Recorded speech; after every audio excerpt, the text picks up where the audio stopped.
Hello all, I hope you are all well in these extraordinary times. I would like to welcome you all to the FinTech Finance Virtual Arena where we're hosting you all today. In this special arena, we're going to be taking an in-depth look at, I think, probably one of the most unique and exciting challenger banks out there, Bunq. Thank you very much. And joining me today, we've got Ali. How are you doing today? How's Amsterdam? I am fine, thank you. Well, Amsterdam, I don't know if it's related to the lack of air travel, but I can't recall ever in my life of the Netherlands having such a nice weather as we've had the past 3 or 4 weeks. It is really, really amazing. I don't know if you know much about the Netherlands, but it rains quite a lot, even more than London or the UK. And so, but it's just been beautiful out there for like 3 or 4 weeks, so it's great. Except for this horrific disease that is roaming around, you know? Everything is perfect. And it's tulip season at the moment, isn't it? Or is that just ending? Well, I think it kind of ended, which is really a pity for all the people that worked an entire year and worked very hard to get those beautiful flowers out. And, you know, it literally just went to waste. Absolutely. Well, it's an exciting day today. What's been the what's been the news with Bunq? Yeah, so we tend to work quite hard to create features and products that people love to use. And today is indeed an exciting day because today we launched Plus One. Plus One came into existence after close collaboration with our community. We're quite tight with our users because you know, you can't really create a product that people love to use if you don't understand the people who are going to use it. And so we love to keep our users close. And many of them indicated that they wanted to have an easy way of sharing the Bunq experience that they all love with you know, their partners, but also like children, or for businesses, have an easy way to share their bank accounts so that employees have a very easy way to do employee expenses. And so we launched Plus One as an easy way to experience that. With that in mind, where has the demand for this come from? Do you think it was, or do you think COVID had an effect on that demand for additional cards for your neighbour down the street that you're trying to help out, or for elderly mothers, or whatever it may be? Where's the demand been kind of driven from for that? Well, I think that the amazing thing about Bunq is that our users are really engaged with us, and actually I think they're engaged because you know, there's this special feeling once you notice that somebody's actually listening, and you know, when you come with a suggestion or a hint or an idea, a company actually listens to you and implements it. And so because of this bond, we have a lot of Bunq advocates, and it is really, the source is really these people that said, hey, I want to have an easy way to share this experience that I so much love with the people around me. And of course, we expedited the release because of COVID, because there are a lot of people, I mean, business just continues, right? Life doesn't end. And there are a lot of people who want to set up bank accounts without having to go to paperwork. They want to, you know, change things without having to go to a bank branch. And of course, Bunq being what it is one of the best ways to do this without any issues. Let's talk a little bit about KYC. So I mean, 'cause if it's just one tap, right? No, it's not one tap. It is a few taps. You can invite someone in just one tap. But that person obviously does need to be KYC'd because we're a fully regulated bank and we have the safety and security of a traditional bank, but with all the added benefits of a modern company. But obviously we need to comply with all the rules and regulations, and KYC is a mandatory part for the invitee to go through. That being said, because we're mobile first, onboarding is super easy. I mean, you can literally become a part of the Bunq community in, I believe, 90 seconds or so. So, wow. Yeah, we're really fast. Well, I do want to backtrack a bit. What's the genesis of Bunq? Because I think you're probably one of the few challenger banks that isn't spending the entire time and wholly reliant at the moment on VC funding. Yeah, that's true. So To give you a bit of background about myself, I've had a very wonderful and rich life. I started coding when I was 9. I started investing in stocks when I was 12 and founded my first company when I was 16. And I founded my first really successful company when I was 21 during my computer science studies. That company is called TransIP, and it is today the world's third largest domain name and web hosting provider. And some years ago, amidst the financial crisis, I saw a lot of people getting hurt for various reasons, both normal, ordinary people who couldn't afford their mortgages anymore, as well as bankers who were mostly just doing their job. They were just doing their work, and through not necessarily a fault of their own, generally speaking, I'm not speaking about the exceptions, but typically through no fault of their own, got caught in the middle of this crossfire. And me being very product minded and someone who loves to create products that people love to use on the one hand, and on the other hand very socially engaged and environmentally conscious, and also an engineer, I figured, okay, well, while everybody is pointing fingers to figure out who to blame, why not spend that time and energy creating a new type of bank that is actually completely different to what people are used to, just to show to everyone, what a bank could be and how user-centric it could be and what a different experience you could have. Now, me being fortunate enough of having a couple of successful companies behind me, I chose to... Couple of 100 million, right? No, not a couple of 100 million, a couple of successful companies behind me. I didn't invest a couple of 100 million, fortunately. The amount is quite big though. I believe, well, somebody from PR will have the numbers there. But anyway, so I chose to fund it myself because I really wanted us to be focused on our users and create a product they love to use, rather than getting caught in this VC game of running after, what some might describe as vanity numbers. That is not to say that I'm opposed to VC, no way or shape at all, but I do believe that for a company to be healthy and sustainable, first it needs to understand its users, and then it needs to create something that they are actually valuing. And so we took our time to do just that. Absolutely, and one of the things that I always find quite... Well, you've actually hit on a few things there. That ethos seems to have translated all the way through over the years. So things like the green card for obviously planting trees, that is clearly there from the very beginning. But also, and this again, this is not me slacking off Revolut or Monzo, Starling, whatever. They're very truly startups, and that is a good thing in many ways. But they're not still fully a business because they're not making sort of long term. Well, they're not making the profits that a company such as yours should have, and that's because you're acting like a startup, but you are still very much a business. Yeah, and truth be told, I think I'm very, very much amazed and impressed by the results of some of my peers you just mentioned.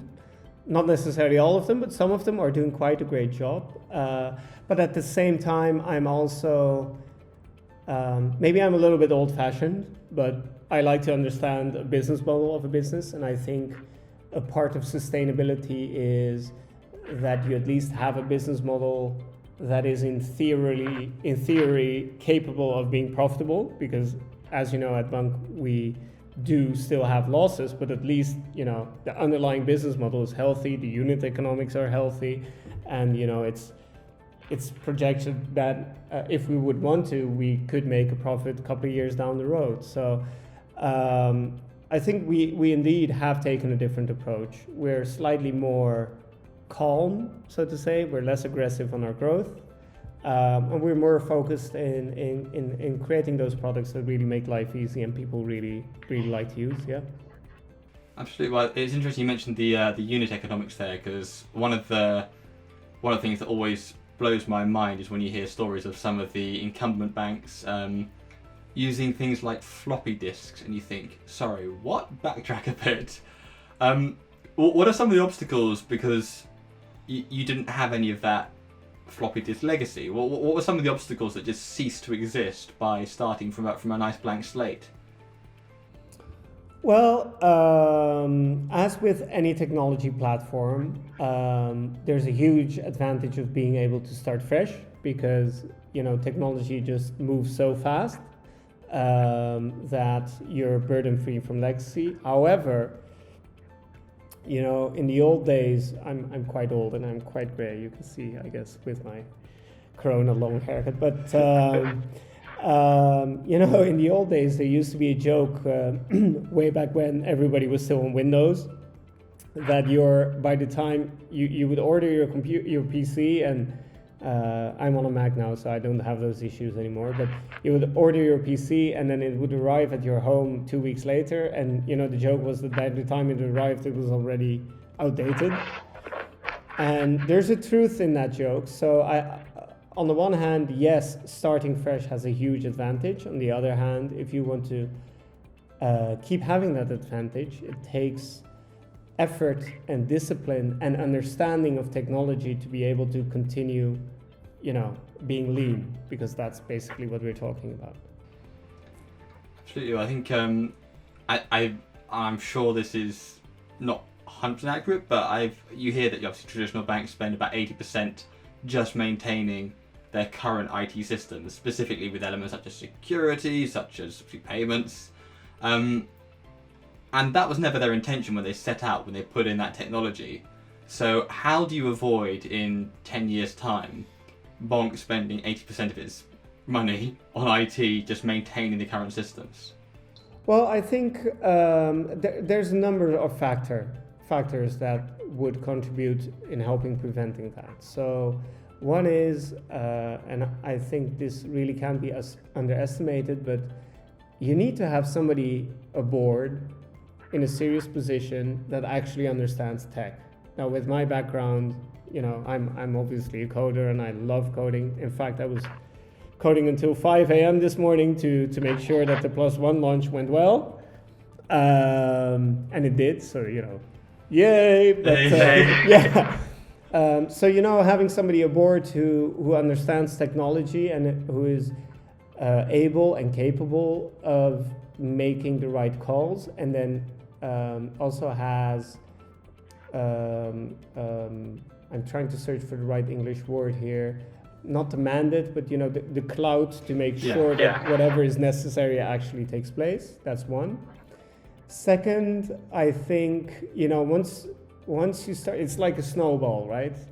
Once you start getting behind and start accumulating technical debt, as with normal debt and with interest, it ramps up much quicker than you would anticipate, and so it's very hard to catch up. And I think the third thing is also, really educating your users in the fact that, to remain current and to remain relevant, you need to constantly change. So,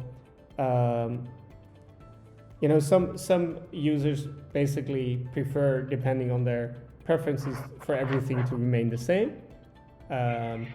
Well, for those users, Bunq is probably not the best choice, because we aim to be current at all times. So that means that the interface will get better every time. That means the cards will get better every time. That means the experience will get better every time. And so that also means that there will be continuous change. And if you don't enjoy that, then Bunq is not the place for you. And just by being clear about that enables us to have an environment where we're encouraged to continue innovating, whereas maybe traditional banks have that impossible legacy to steer free from, don't have anybody typically aboard who really understands technology, and also have customers who, at least for a part of that group, don't want anything to change, because they're perfectly happy the way things are. And that's an impossible combination. To answer your question, I think at Bunq we addressed those three things. Absolutely. It's interesting you say that about customers. not wanting things to change. And I thought, well, they obviously want things to get better, but that's kind of being in the fintech bubble. I always use the example of my grandmother. She banks with RBS and she has her RBS card, but she keeps it wrapped in silver foil because she doesn't want the contactless part of it. Yeah. Well, maybe during current times she should reconsider. Yeah, I think so. Yeah, no, but that's perfectly the point, and there's nothing wrong with that. And I think that also goes back to the essence why Bunq was started, because before we came around, all the banks were more or less the same experience, same product, same business model, same people, everything was the same, and there was no choice for end user to say, hey, you know what, I'm happy with that, so I'll go for that, or I really want to have something else and I'm going for Bunq. And since we're here, at least, you know, you get something to choose. Even the people who are perfectly happy with what they have, even to them, we have brought something to the table because at least they have a choice now. Absolutely. I also, your brand as a whole, I love the colour scheme. I really do. I think a lot of people have kind of sort of picked up on that. And there's been a few really authentic responses and moments on things like social media. I mean, very sadly, I know your response to when somebody was attacked for having a quote-unquote gay card was really authentic, and that was quite, I thought, handled in a very uncorporate way. Yeah. And similarly, your response as well, which I think I mentioned when I was on the FinTech Insiders podcast, to N26 leaving the UK was, again, very, very authentic, a little bit cheeky, very kind of on brand. So what's been some of your sort of proud individual moments like that at Bunq so far? Well, quite honestly, thank you for that. I think what we try to do at Bunq is remain humane and speak from our hearts. We have a guideline at Bunq, like speak to our users the same way you would do to a friend, and inform them and advise them in the same way you would do a friend.